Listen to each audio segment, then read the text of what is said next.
Example 5, we want to sketch the graph of the function f of x, which is equal to x to the power of 2/3 times 6 minus x to the power of 1/3.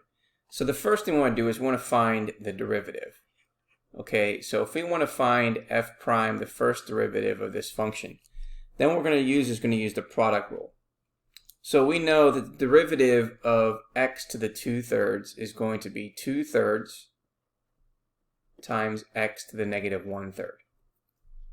And that's going to be times 6 minus x to the 1/3.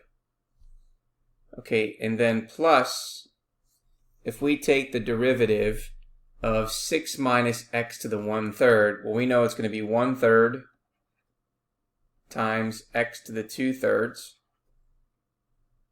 times 6 minus x to the 1/3 minus 3/3, which is negative 2/3.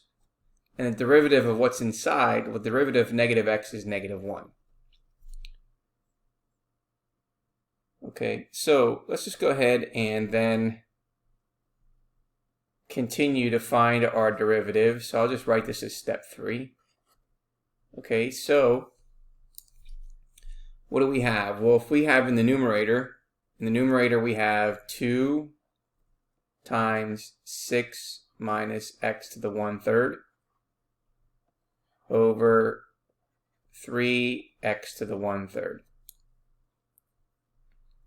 And then this is going to be minus, in the numerator, we have x to the 2/3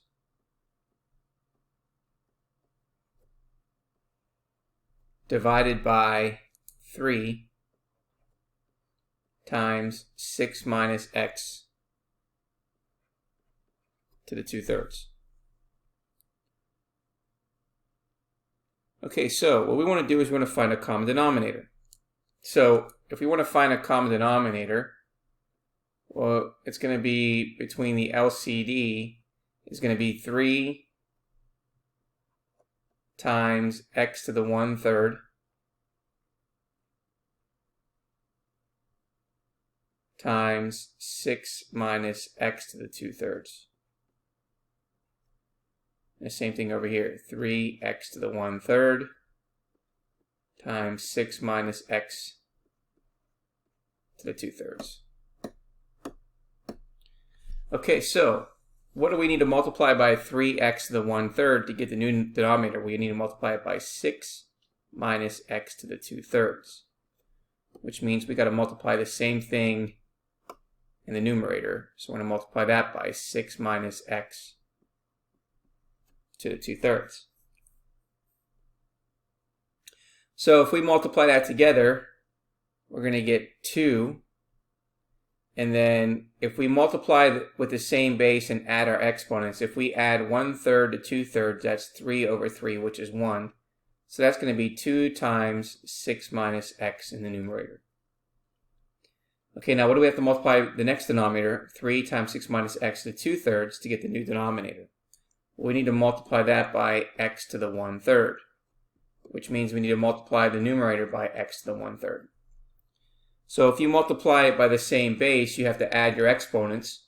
So this becomes x to the 3/3, which becomes just x.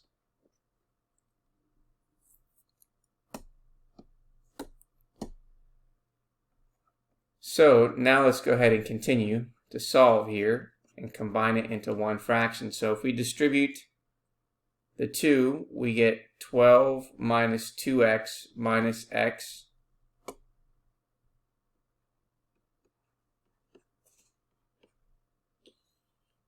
And that's all over 3x to the 1/3 times 6 minus x to the 2/3.